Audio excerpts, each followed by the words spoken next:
Okay, so picture this. It's 11:47 at night. You're lying in bed, and instead of sleeping, you're staring at your banking app. You've got like $623 in checking, maybe $1,200 in savings if you're being generous, and you do this thing. We all do this thing where you start mentally subtracting.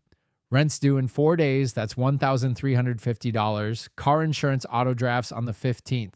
You still owe your buddy $40 from last weekend, and suddenly your brain just does this spiral. You lock the phone, flip the pillow over to the cold side, and you tell yourself, next month I'll start getting serious. But here's what's wild. Next month comes, and it's the same thing. Maybe you save a little. Maybe you throw $200 into savings feeling really proud of yourself. Then the car needs new brakes, or your dog eats something weird, and now you've got a $400 vet bill, and you're right back to zero. And after a while, and I need you to be honest with yourself here, after a while, you stop believing you're even capable of building wealth. Like, you start to genuinely internalize this idea that saving money is something other people do. People with higher salaries, people with fewer bills, people who somehow just figured it out. And that exact feeling is the trap, because the reason you can't build momentum has almost nothing to do with your income and almost everything to do with a psychological barrier that virtually nobody talks about. And that barrier sits right around $7,500. Stay with me, because what I'm about to walk you through is going to fundamentally change how you think about saving money. My name is Billy, and I spend way too much time thinking about saving psychology and why most people stay broke even when they technically earn enough not to be. If you're someone who feels like you're constantly starting over financially, like you save a little, something happens, you drain it, repeat, make sure to hit the subscribe button and give this video a thumbs up if this helps you out. Because what we're going to get into today is not just some skip the latte nonsense. We're going to talk about real neuroscience, real behavioral economics, and a specific dollar amount that once you cross it, literally changes the way your brain processes money. Look, let me hit you with something that honestly kind of broke my brain when I first saw it. The Federal Reserve Survey of Consumer Finances, and this is updated data, this isn't from 2005, found that 56% of Americans cannot cover an unexpected $1,000 expense with savings. 56%. That means more than half the country is one bad alternator, one emergency room visit, one busted water heater away from going into debt. But here's the thing, and this is what nobody focuses on. It's not just that people can't save. It's that people who do start saving almost always quit at the same point. There's this pattern, and once you see it, you can't unsee it. Bankrate did a study that looked at savings behavior across income levels, and what they found was fascinating. The median savings account balance in America hovers around $1,000 to $5,000 for working adults aged 25 to 54.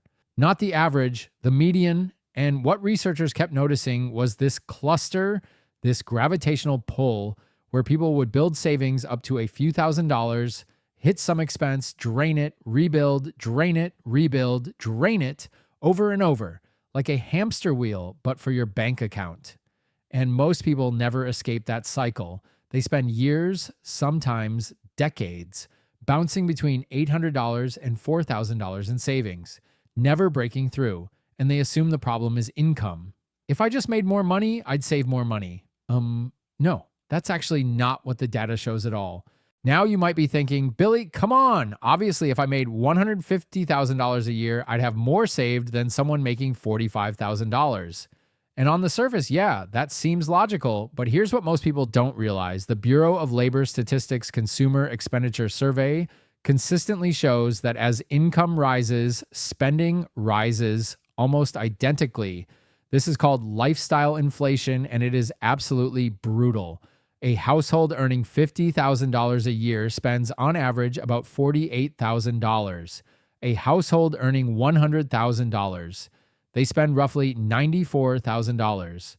Earning $150,000, spending close to $140,000. Do you see what's happening? The gap barely changes. People who earn 3 times as much don't save 3 times as much. They save roughly the same proportion, which is almost nothing. Exposed to the same hamster wheel, just with nicer hamster wheels. Like, congratulations, you're draining a savings account that's attached to a fancier checking account. You're still stuck. So if income isn't the primary driver, what is? This is where it gets really interesting. There's a concept in behavioral economics called the critical savings threshold. Different researchers place it at slightly different numbers, but the range that keeps coming up from studies out of the Washington University and St. Louis Center for Social Development from work published in the Journal of Consumer Affairs is roughly $5,000 to $10,000, with the behavioral sweet spot landing right around $7,500. And here's why that number matters so much. Below $7,500 in liquid savings, your brain is operating in what psychologists call scarcity mode. This has been extensively studied. Sendil Mullainathan at Harvard and Eldar Schaefer at Princeton wrote an entire book on this called Scarcity: Why Having Too Little Means So Much. And what they found is that financial scarcity doesn't just stress you out, it actually reduces your cognitive bandwidth. It's like running too many apps on your phone. Your brain is so consumed with short-term financial survival. Can I cover rent? What if the car breaks down? Should I put groceries on the credit card? That it literally has fewer mental resources available for long-term planning, decision-making, and impulse control. They measured this. They estimated that the cognitive load of financial scarcity is equivalent to losing 13 to 14 IQ points. That's the difference between a normal night's sleep and pulling an all-nighter. You are literally dumber with money when you don't have enough of it. Not because you're a dumb person, because your brain is being hijacked by survival mode. But, and this is the critical part, once you cross approximately $7,500 in accessible savings, something shifts. Your brain begins to exit scarcity mode. That constant background hum of financial anxiety starts to quiet down. And when that happens, the way you make decisions about money fundamentally changes. Let me give you a specific example. Let's say you've got $800 in savings. Your coworker invites you to a weekend trip. Hotels, food, gas, it'll run you about $400. Now, with $800 saved, spending $400 means cutting your entire financial safety net in half. Your brain goes into threat detection mode, but here's the cruel irony. For a lot of people, the stress of that decision actually makes them more likely to say yes, because scarcity mode creates something called present bias. Your brain says, things are already bad, future me is always going to be struggling. At least present me can have this one good weekend. So you spend it. And now you've got $400 and the cycle continues. Now, let's say you've got $7,500 saved. Same scenario, same coworker, same trip, same $400. But now that $400 represents about 5% of your savings, your brain processes this completely differently. There's no existential threat. There's no survival calculation happening. You can evaluate the decision rationally. Do I actually want to go? Is this worth $400 to me? Will I regret this or enjoy this? You're making the decision from a place of security, not scarcity. And here's what's wild. People with savings above this threshold don't just make better spending decisions. They make better decisions about everything. They negotiate harder on salaries because they're not terrified of losing their job.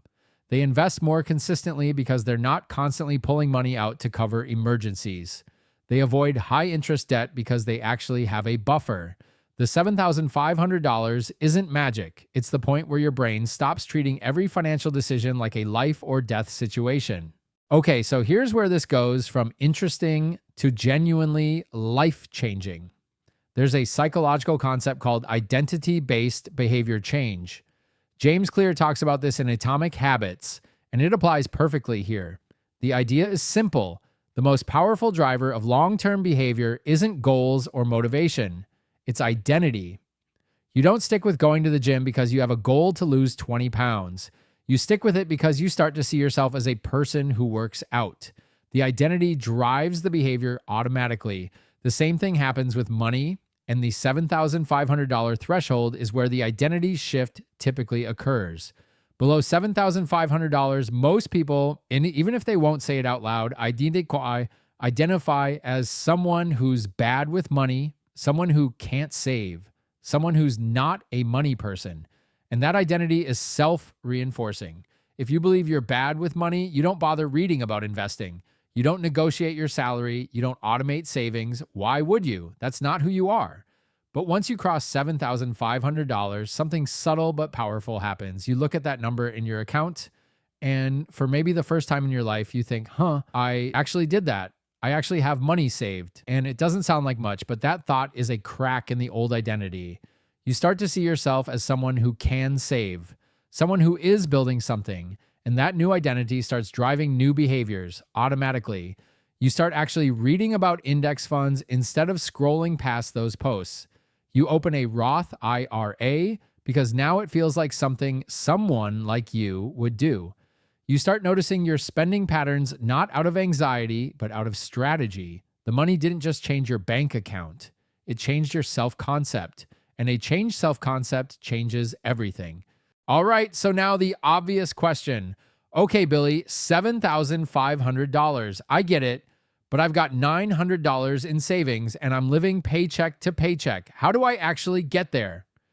Look, I'm not going to insult you with just stop buying coffee, Popany. Here's an actual plan. Step 1, automate before you strategize. Set up an automatic transfer from your checking to your savings on the day you get paid.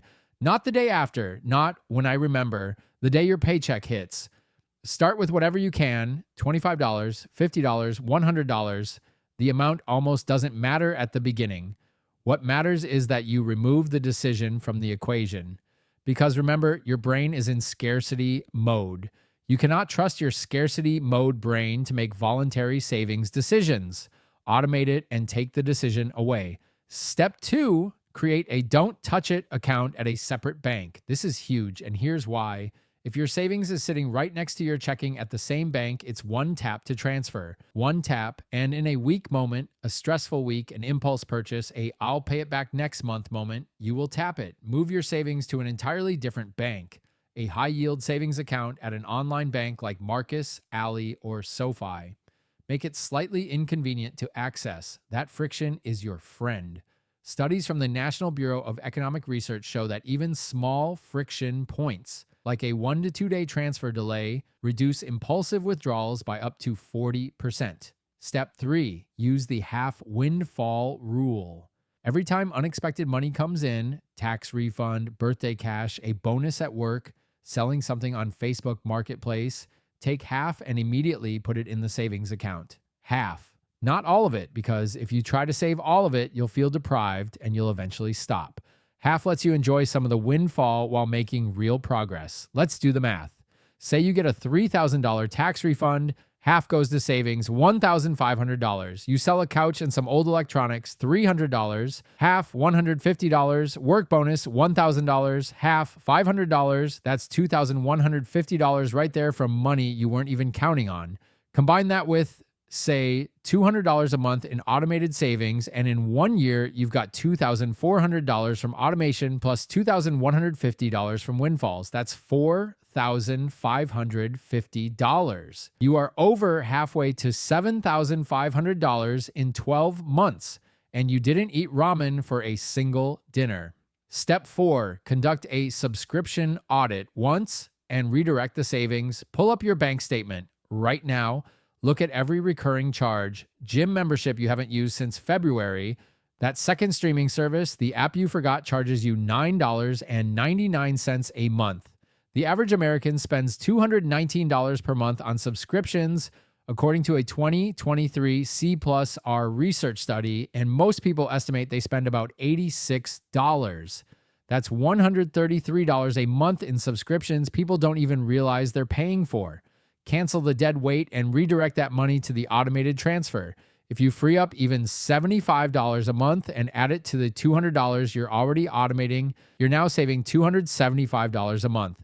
That changes the timeline dramatically. Step 5, and this is the one nobody does. Track your savings balance weekly and celebrate milestones. Write it down, put it in a note on your phone. Every Friday, check the number and log it. This sounds silly. It's not silly. It's behavioral reinforcement. You are building a feedback loop. Every time you see that number go up, your brain gets a small dopamine hit associated with saving rather than spending. You are literally reconditioning your reward circuitry, and when you hit $1,000, $2,500, $5,000, acknowledge it. Tell someone. Feel good about it. You're training your brain to associate saving with pleasure instead of deprivation. That's the entire game. Here's the thing nobody tells you about crossing $7,500. It's not the destination, it's the launch pad. Because once your brain exits scarcity mode, once you've internalized the identity of someone who builds wealth, the next milestones come faster, way faster. Getting from $0 to $7,500 might take you 18 months.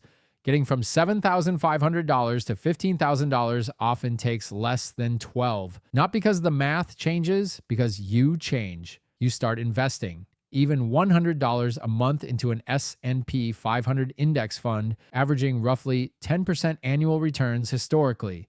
You start saying no to financial decisions that don't serve you, not because you're depriving yourself, but because you actually care about your future self now. You start noticing opportunities you were blind to before, a side project that could generate extra income, a 401k match you weren't taking advantage of, a refinance option on your student loans. All of these things were always available to you. You just couldn't see them through the fog of scarcity. The $7,500 doesn't just give you a financial cushion, it gives you financial clarity. And let me put some real numbers on what happens next. If you cross $7,500 at age 28, maintain the habit of saving $300 a month, and invest it at an average 8% return, which is a conservative estimate for a diversified portfolio over time. By age 45, you'd have approximately $123,000. By 55, roughly $310,000. By 65, you're looking at over $650,000 from $300 a month. That's the power of behavior change plus compound interest, but none of it starts without clearing that first threshold. So let me leave you with this. If you're watching this video with less than $7,500 in savings, you're not broken, you're not bad with money, you're not lazy or irresponsible. Your brain is literally operating with reduced capacity because of the financial stress you're under. And no one ever told you that there's a specific measurable point where that changes. Now you know the number. Now you know the science. Now you know the steps. The only question left is whether you're going to do something about it or whether you're going to keep flipping the pillow to the cold side and telling yourself next month. I think you already know the answer. If this video opened your eyes, hit that subscribe button, share this with someone who needs to hear it, and I mean really needs to hear it. You know who they are? And drop a comment telling me where you're at right now, whether you're at $200 or $2,000 or you just crossed $7,500. Tell me, because this community is full of people on the exact same path, and sometimes just knowing you're not alone in the struggle is enough to keep going. I'll see you in the next one.